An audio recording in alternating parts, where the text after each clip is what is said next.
on the categories. Right here we have a chart that's showing what categories have the highest sell-through rates. So just like it says, not many of you would guess, diabetics test strips.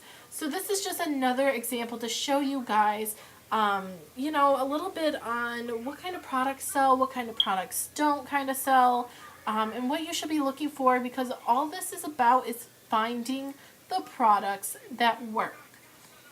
So as you can see, fitness activity trackers, Apple laptops, video game consoles, diabetic strips, those are all ones that have a high sell-through rate. So those are going to be, you know, ones that would be a fail-safe if you ever wanted to kind of look into those.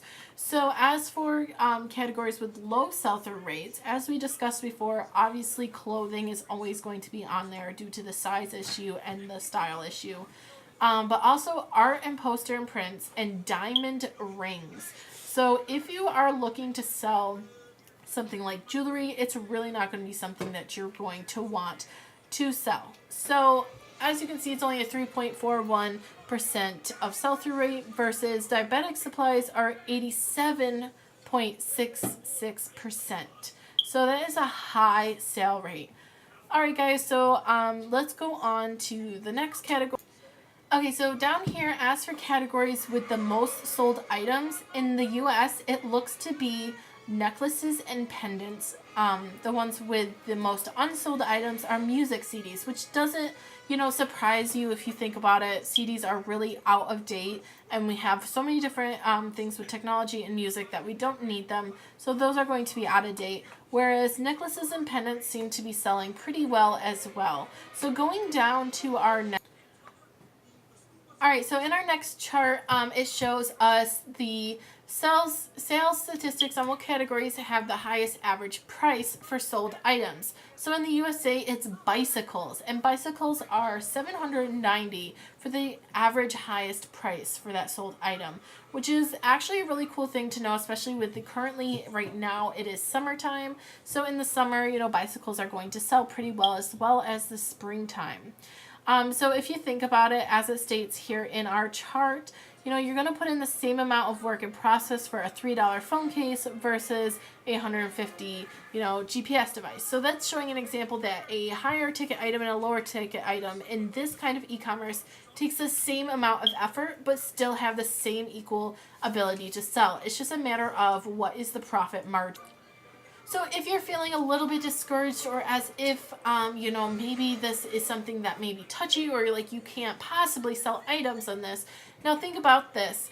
This chart shows you how many items are sold on eBay alone in the last 30 days. So 30 days, 1 month, over 129 million items have been sold. So if out of those 129 million items, you list 10 items that are sold, you have a pretty good chance of selling items. So with 129 million, there's such a high rate of sales that you have a really good chance with this platform to make the sales that you want to see.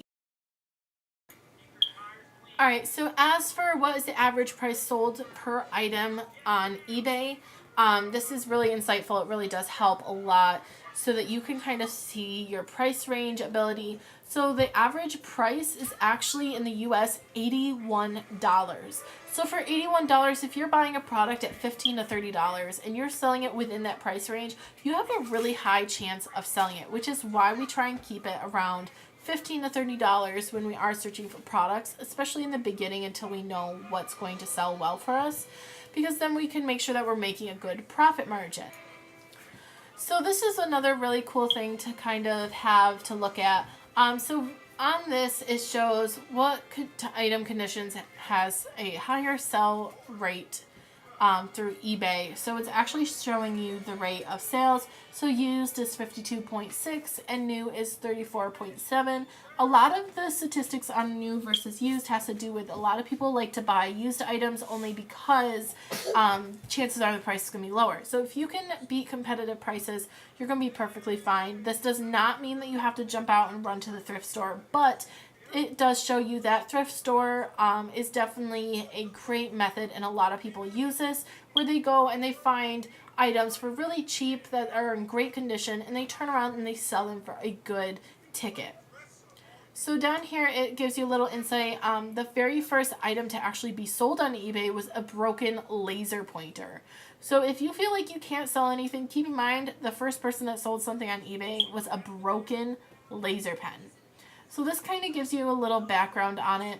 It was actually sold for $14.83 for that broken pen.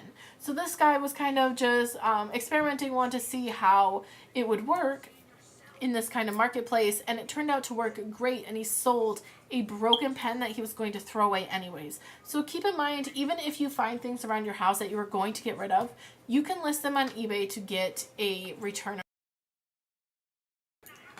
Alright guys, so this does wrap up this segment of a little bit of our statistics. Just keep them in mind, definitely learn from this, and always keep this in the back of your mind.